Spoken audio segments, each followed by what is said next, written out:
다윗은 예수님이 오시기 전 한 1000년에서 1200년 사이에 살았던 사람이죠. 그래서 이 다윗이 살았던 그 시대가 어떤 시대였을까 하는 것을 조금 다윗을 이제 살펴보기 전에 먼저 알 필요가 좀 있을 것 같습니다. 다윗이 살았던 그 시대 사회는 지금 우리 현대인이 살고 있는 것과 같은 세상은 아니었죠. 우리는 지금 아주 편안하고 많은 것들이 우리에게 available한 그런 사회 속에서 살아가고 있는데, 그때 당시는 그렇게 풍요롭지도 않았고 사는 것이 굉장히 힘들었습니다. 특별히 이 시대에 전쟁이 일어나면 그 전쟁은 굉장히 잔인하고 폭력적이었습니다.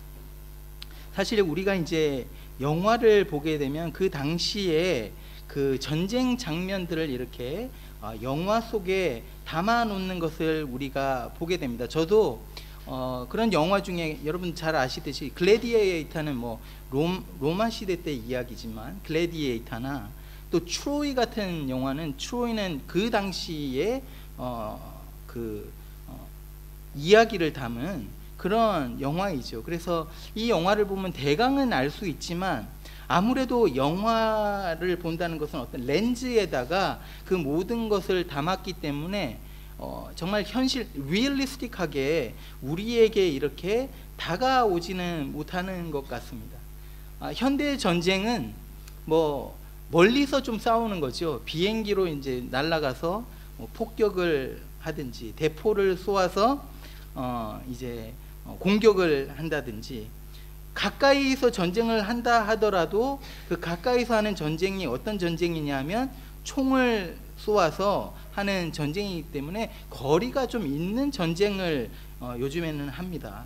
물론 전쟁이라는 것이 다 정말 잔인하고 정말 안 좋은 거지만 그 당시의 전쟁은 더 잔인하고 더 무서웠던 것 같습니다. 칼과 칼이 부딪히고요, 내 눈으로 상대방의 눈을 직접 보면서 그 사람을 찔러 죽이고, 내 칼이 그 사람의 플래시를 뚫고 지나가는 그 느낌을 받고 싸우는 것이었고, 피비린내와 땀 냄새와 심지어 적의 입에서 나는 입냄새까지도 맡을 수 있었던 전쟁이 그 시대의 전쟁이었다. 그래서 그 당시 이 전쟁은요, 두려움이었습니다. 너무 잔인하고 인간의 그 흉악한 모습들을 그대로 드러내고 있었습니다. 전쟁이 끝난 후에야 비로소 피범벅이 된 자기의 모습을 살펴보면서 이 피가 내 상처로 인해서 나온 피인지 적군의 피인지 분별할 수도 없지만 어느 순간 보니까 자기에게 상처가 나 있고 그 상처를 그제서야 치료할 수 있는 그런 싸움이었던 거죠. 제가 이제 신학서적을 이렇게 보면서 이런 내용을 좀 발견했습니다. 그 당시에 때로는 싸움에 나갈 때, 전쟁에 나갈 때 군사들이 벌거벗은 모습을 하고 전쟁에 나갔다라는 내용이 있더라고요. 그래서 계속해서 읽어보니까 그 이유가 뭐냐면, 자, 칼로 이제 맞고 칼이 자신들의 팔과 다리나 이런 데 이제 들어갈 때 옷을, 갑옷 같은 것을 입고 있으면 그것이 살에 끼어 들어간답니다. 그래서 그 칼이 들어올 때, 살을 가룰 때 입고 있던 옷이 그 살에 들어가게 되면 거기에 인펙션이 나게 되면 그 팔을 잘라야 되든지 그 발을 자르든지 생명을 잃기까지 했다라는 기록이 있습니다. 여러분, 다윗이 살았던 이 시대의 전쟁 모습입니다. 이런 백그라운드를 가지고 오늘 17장 1절과 7절을 여러분들과 다시 보겠습니다. 보여주십시오. 블레셋 사람들이 그들의 군대를 모으고 싸우고자 하여 이제 전쟁이 일어나는 겁니다.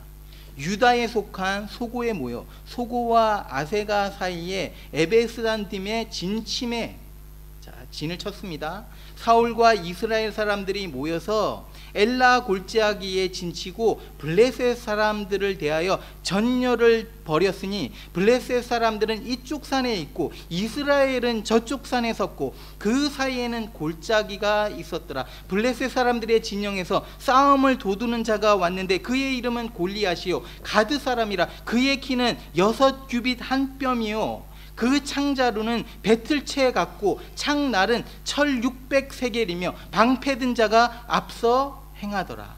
이런 그림입니다. 여러분, 블레셋과 이스라엘이 전쟁, 싸움을 하기 위해서 진을 친 겁니다. 그럼 얼마나 무섭고 떨리고 긴장이 되는 순간이었을까요? 골짜기를 중간에 두고 블레셋은 이쪽 산에, 이스라엘은 이쪽 산에 진을 지금 치고 있습니다. 그때 블레셋 사람들 진영 중에서 싸움을 막 선동하면서 이스라엘을 향해서 야유를 붓는 사람이 있었는데 그 사람의 이름이 골리앗인 겁니다. 이 골리앗은요 거인이었습니다. 6규빗 한 뼘이라는 것은요 한 2.9m. 제가 이제 제 키가 여러분 모르시죠? 오늘 알려드릴게요. 제 키가 결혼할 때는 1m 70이라고 알고 결혼을 했는데 결혼하고 나서 급격히 제 키가 줄어들더라고요. 그래서 한 1m 60 정도 되는 것 같습니다. 근데 2m 9라는 거예요. 3m가 가까운, 저의 그러니까 배가, 거진 배가 되는 거죠. 창을 가졌는데 그 창에 달린 이 칼날이 있습니다. 창이 길게 있고 칼날이 있는데 그 무게가 600세겔 7kg입니다. 제가 이제 가끔 가다가 10kg짜리 그 쌀 있지 않습니까? 쌀을 이제 아내가 사갖고 오면 제가 차에서 이제 들어다가 줄 때가 있습니다. 그런데 그거 들 때 얼마나 조심하는지 모릅니다. 제가 허리 다칠까봐. 그래갖고 그거를 드는데, 이거를 드는데 얼마나 무거운지, 아니 무거워서 그래서 제가 제 아들을 부릅니다. 와서 이거 들고 가라고. 그런데 이 거진 이 10kg짜리의 쌀이 들기도 힘든데 이게 지금 창자루 끝에 매여 있는 거예요. 그거를 들었다는 거예요, 골리앗이. 그런데 이 블레셋 사람들이 또 어떻게 싸웠느냐 하면요, 이 거인이 있으니까, 저 같은 이제 키 작은 사람들, 저보다는 키 컸겠죠. 키 큰 사람들이 앞에 섭니다. 줄 앞에 쫙 서갖고 방패를 들고 섭니다. 뭐 창도 들었겠죠. 방패를 들고 섰는데 싸울 때 어떻게 싸우냐면 골리앗은 그 앞에 있는 사람들, 방패 든 사람들 뒤에 서서 한 뼘이 더 위에 있으니까 뒤에 서서 그 창을 가지고 찔러 죽인 거예요. 여러분, 이게 상상을 얼마나 처참합니까? 이 골리앗이 이스라엘에게 막 욕을 하는 거예요. 모욕을 주는 겁니다. 그러면서 뭐라고 하냐면, 너희 중에 한 장군이 나와라. 나랑 겨루자. 내가 만약에 지면 우리가 너희 종이 될게. 그런데 너희 장수가 나한테 지게 되면, 내가 그를 죽이게 되면 너희가 나의 종이 되어라. 이 말을요 40일 동안 밤낮으로 계속해서 나와서 한 겁니다. 이 말을 들은 이스라엘의 반응이 어땠을까요? 보여주십시오. 사울과 온 이스라엘이 블레셋 사람의 말, 골리앗의 말을 듣고 여기서 놀랐다는 거는요, 마음이 막 무너진 겁니다. 이미 패배자의 모습입니다. 그러면서 크게 두려워하더라. 여러분, 두려움이 언제 찾아오는 줄 아세요? 두려움이 언제 찾아옵니까? 우리가 막 의지하고 내가 믿었던 것들이 깨어질 때 두려움은 찾아옵니다. 이스라엘 지금 군대가 두려워서 떨고 있습니다. 왜 그런 줄 아세요? 골리앗과 맞서 싸울 수 있는 사람이 없는 거예요.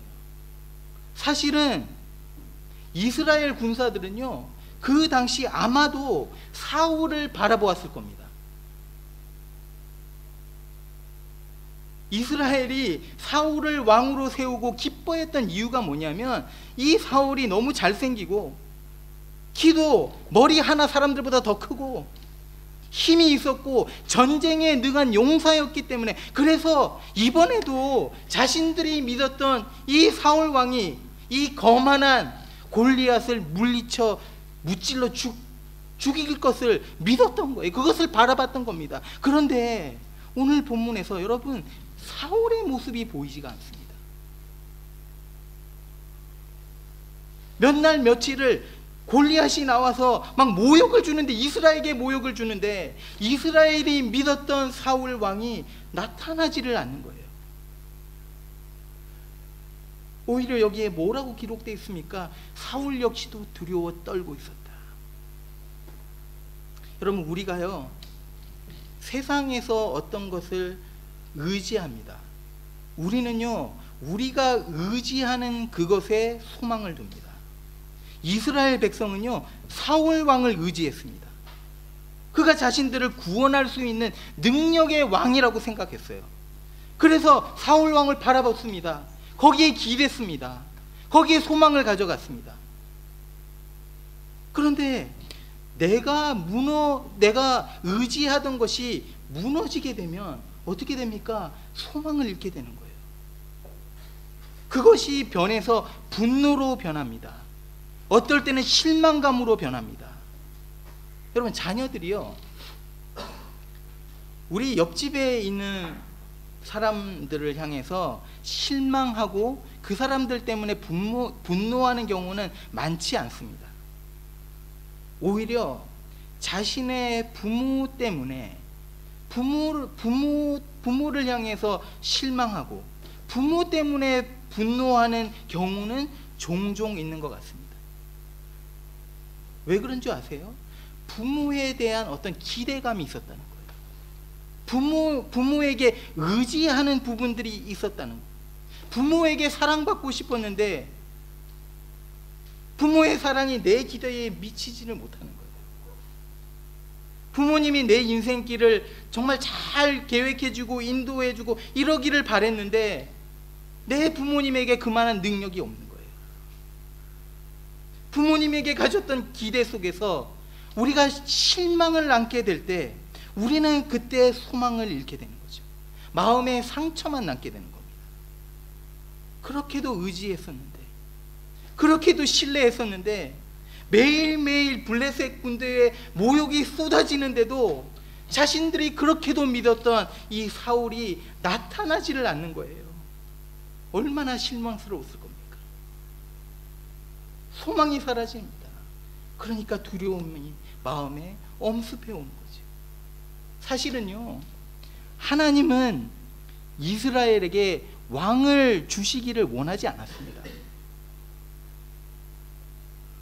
이스라엘 백성들이요 하나님을 그들의 왕으로 섬기기를 원하셨어요. 하나님은 이스라엘 백성이 하나님 아닌 다른 것을 의지하고 거기에 소망을 가지기를 원하시지를 않았던 겁니다. 그런데 결과적으로 어떻게 됩니까? 이스라엘은요 끝까지 왕을 요구합니다. 그리고 자기들의 기준에 맞는 왕을 세우면서 막 기뻐합니다. 그리고 그 왕을 바라보지요. 그 왕을 의지합니다. 그 왕에게 소망을 가져가면서 살아갑니다. 그런데 블레셋 사람들 앞에서 사울보다 더 크고 더 능력 있고 더 힘 있는 골리앗이 나타나니까 모든 소망이 사라져버린 겁니다. 여러분, 우리가 이 세상에서 의지하는 것, 신뢰하는 것, 그것이 하나님 아닌 그 다른 것, 세상에서 내가 의지하는 그것, 거기에 우리가 소망을 두고 살아갈 때 여러분 제가 말씀드립니다. 반드시 그것은 여러분에게 아픔과 절망과 두려움을 안겨줄 겁니다. 하나님을 의지해야 되는데 어떤 분들은요 자녀에게 소망을 가져갑니다. 여러분, 자녀에게 소망을 가져가면요 결국에 그 자녀 때문에 여러분들의 마음이 아플 겁니다. 돈을 의지하지 마십시오. 돈을 의지할 때 돈 때문에 여러분 마지막에 쓴맛을 보게 됩니다. 지금 사업이 잘 됩니까? 사업 의지하지 마십시오. 그 사업 하나님께서 한순간에 가져가시면, 여러분이 의지했던 것이 없어져 버리면 여러분들은 소망을 잃어버리는 겁니다.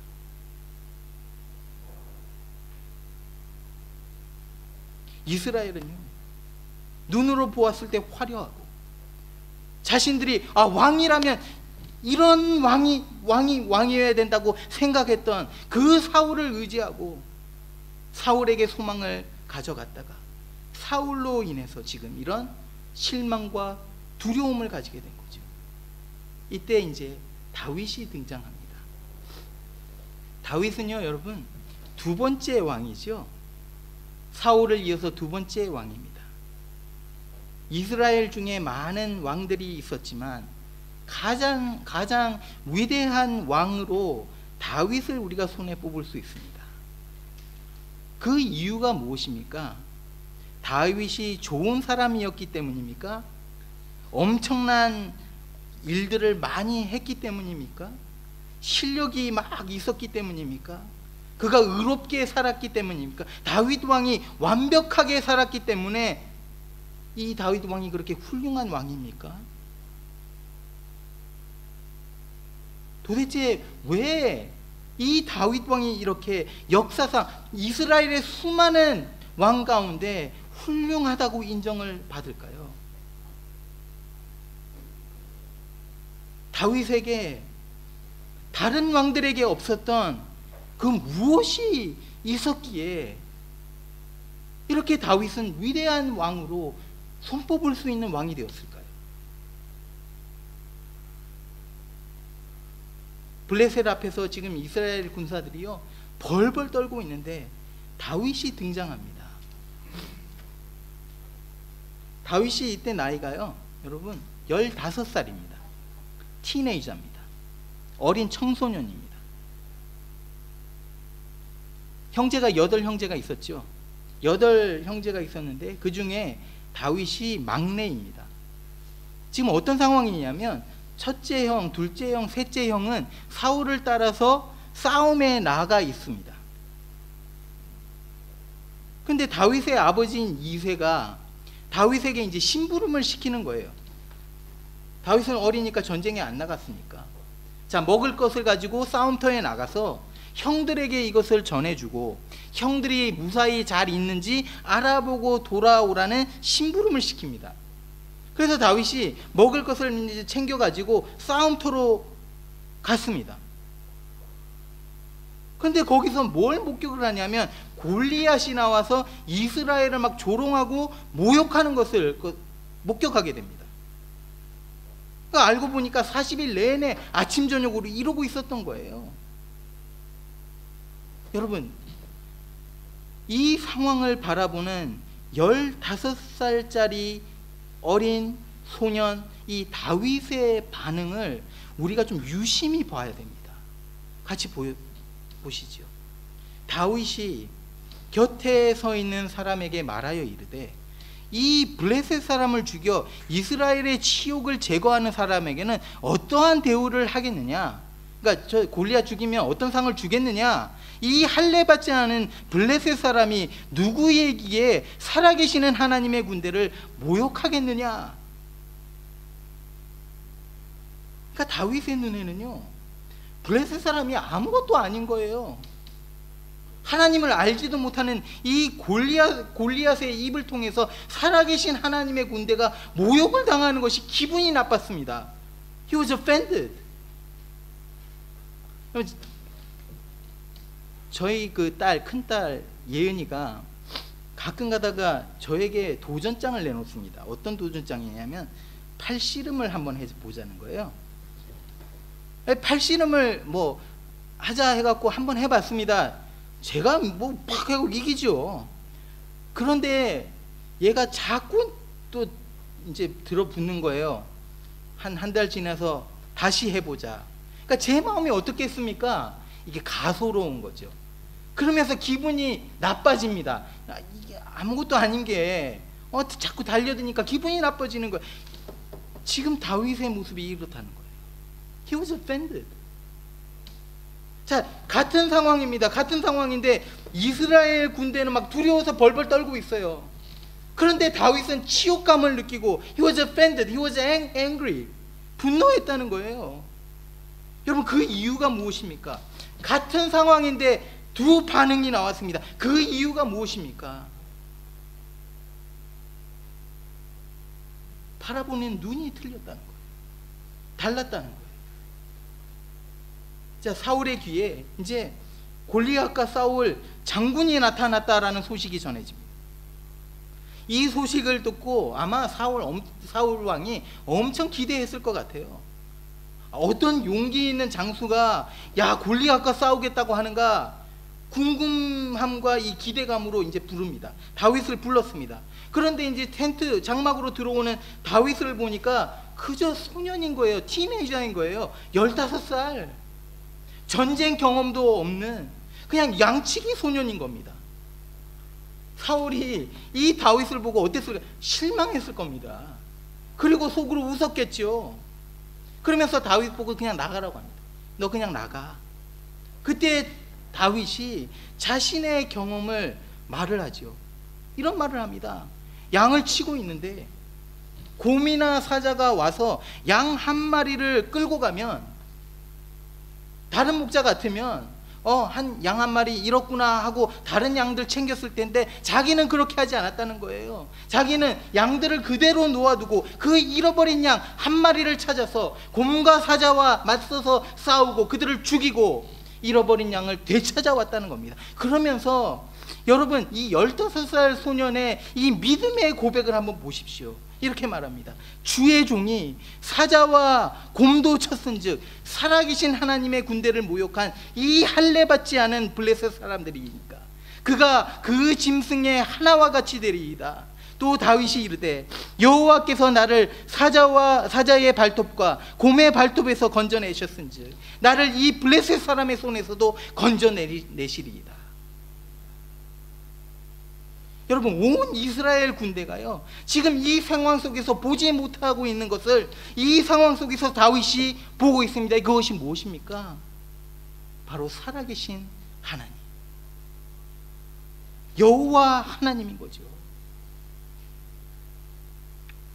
자신이 사자와 싸우고 곰과 싸웠지만 결과적으로 자신이 살아난 것은 자기의 힘이 아니라는 거예요. 하나님이 나를 건지셨다는 거예요. 이것을 다윗은 알고 있었다는 거예요. 자기의 능력이 아니라 살아계신 하나님의 능력을 믿은 겁니다. 비록 자기는 작지만, 비록 자기에게는 아무런 전쟁에 경험이 없지만 하나님이 크시고 그 전쟁은 하나님의 손에 있다는 것을 믿고 의지한 겁니다. 지금까지 자기를 지켜주시고 보호하시고 인도하셨던 그 하나님이 다윗에게는요, it was reality, 현실이었다는 거예요. 정말 살아계신 하나님이었다는 거예요. 다윗이요, 골리앗을 향해 싸우러 나가면서 이렇게 말합니다. 너는 칼과 단창을 가지고 나에게 나오지만 나는 여호와의 이름, 네가 모욕하고 있는 이스라엘의 군대의 하나님의 이름으로 내게 간다. 오늘 여호와께서 너를 내 손에 넘기실 것이다. 내가 너의 목을 베고 블레셋 군대의 시체는 오늘 공중의 새와 땅의 들짐승들의 먹이가 될 것이고 이로 인해서 온 땅에 이스라엘의 하나님이 계신 줄 알게 하겠고 구원하심이 칼과 창에 있지 않고 여호와께 있음을 온 무리가 알게 될 것이다. 그리고 나서 다윗은 돌을 들어서 골리앗의 이마를 치고 골리앗은 넘어집니다. 넘어진 골리앗을 향해서 달려가서 골리앗의 칼을 빼어들고 골리앗의 머리를 자릅니다. 블레셋 군대는 놀라서 도망가죠. 이스라엘 군대가 이 블레셋 군대를 다 따라가서 살육을 합니다. 온 시체 위에 하늘의 새가 내려앉고 땅의 들짐승들이 그 시체를 먹습니다.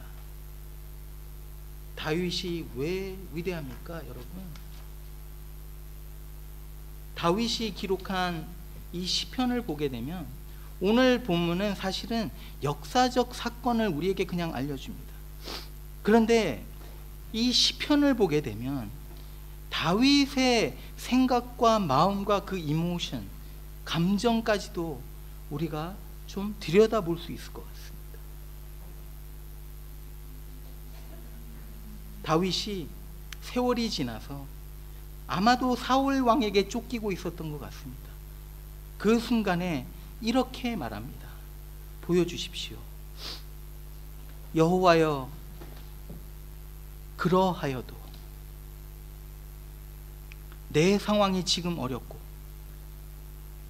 내가 고통과 위험 속에 있고 심지어 많은 사람들이 나를 비방하고 욕하고 죽이려고 하고 있지만 but 이런 상황 속에서도 but I trust in you.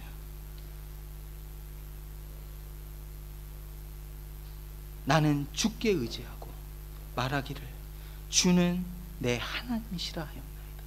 You are my God. 다윗이 위대한 이유가 여러분 뭔지 아세요? 평생을 매 순간마다 하나님을 의지하고 신뢰했다는 겁니다. 그에게는요, 소망이 세상의 그 다른 것이 아니었고 하나님이었다는 겁니다. 제가요, 요즘에 이런 생각을 합니다. 목회가 지금 제가 이제 올해 이제 7년째가 되는데 잘 모르죠. 아직 뭐 경험도 없고. 그런데 이런 생각을 합니다. 과연 믿음이란 무엇인가? 믿음이 있다는 것은 과연 무엇인가? 우리는 어떤 기준으로 믿음이 좋다, 나쁘다 말하고 있는가? 많은 경우에 신앙의 연륜들을 생각합니다. 얼마나 오래 믿었는가? 교회 생활을 얼마나 열심히 했는가? 성경을 많이 알고 있는가? 물론 이런 것들이 중요합니다. 여러분, 같은 질문을 저 자신에게도 합니다. 도대체 어떤 목사가 훌륭한 목사일까? 신학적으로 실력 있는 목사가 훌륭한 목사일까? 큰 교회를 목회하고 있는 목사가 훌륭한 목사일까? 아니면 작은 교회, 가정교회에서 정말 수락을 하면서 그렇게 목회하는 목사가 정말 훌륭한 목사일까? 큰 비전을 가지고 열심히 일하는 목사가 훌륭한 목사일까? 도대체 어떤 목사가 훌륭한 목사일까?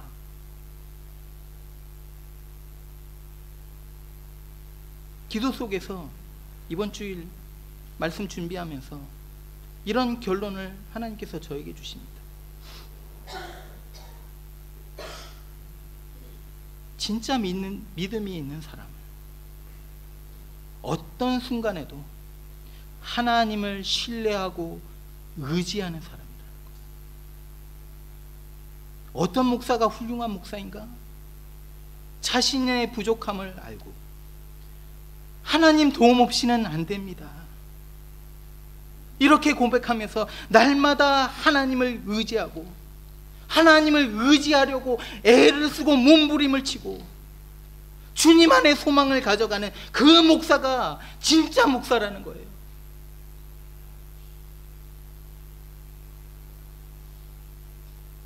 다윗은요, 자신의 위치를 너무도 정확하게 알았습니다. 비록 자신이 왕이었지만 파워가 있었지요. 할 수 있는 것들이 많이 있었습니다. 그런데 결과가 자신의 손에 있지 않음을 인정했습니다. 자신이 할 수 있는 것에 한계가 있음을 정확하게 알고 있었습니다. 그래서 하나님을 의지하고 하나님께 기댄 거예요. 여러분, 우리의 삶이 내 마음대로 되지 않습니다. 내가 원하는 결과를 내 마음대로 얻을 수 있는 것이 인생이 아닙니다. 그렇기 때문에 우리가 아침에 일어날 때마다 이렇게 고백한다면, Father, I can't control this. Lord, I can't control my life. 하나님, 나에게 아무 힘이 없어요. 내 삶을 컨트롤할 그럴 능력이 없습니다. 주님, 내 삶에 찾아오셔서 제발 부탁이니 내 삶을 컨트롤해 주십시오. 주님이 나의 삶의 주인이 되어 주십시오. 온 우주 만물을 손안에 넣으시고 주관하시는 그 능력의 여호와의 손에 내 인생을 올려드립니다. 맡겨드립니다. 내 삶을 드립니다. 내가 주님을 의지하고 주님만 기대고 주님께만 lean하고, I just want to lean to you.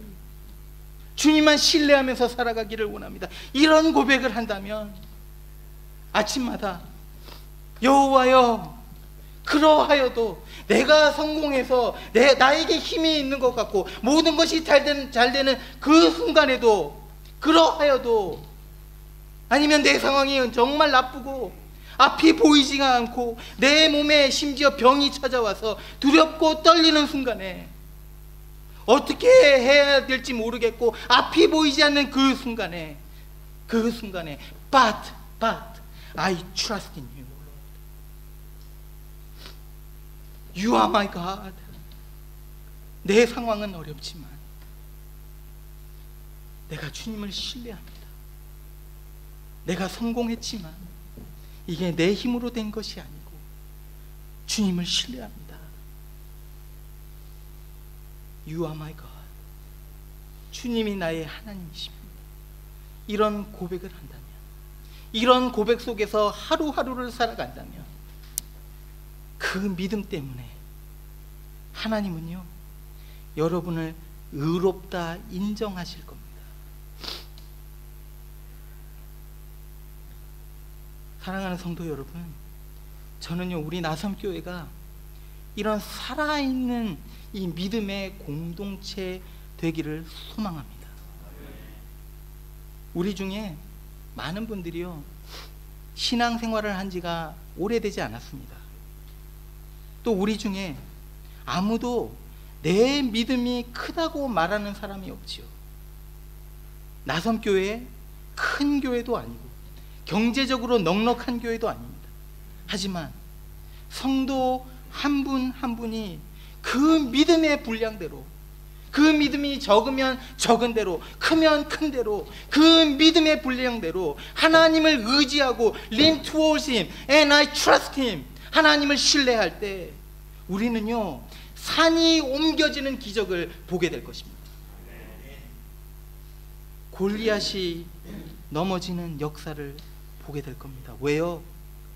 하나님이 크시기 때문에, 하나님에게 능력이 있기 때문에. 사랑하는 여러분, 믿음은요, 하나님을 바라보는 겁니다. 모든 상황 가운데 우리의 시선을 하나님 앞에 가져가는 겁니다.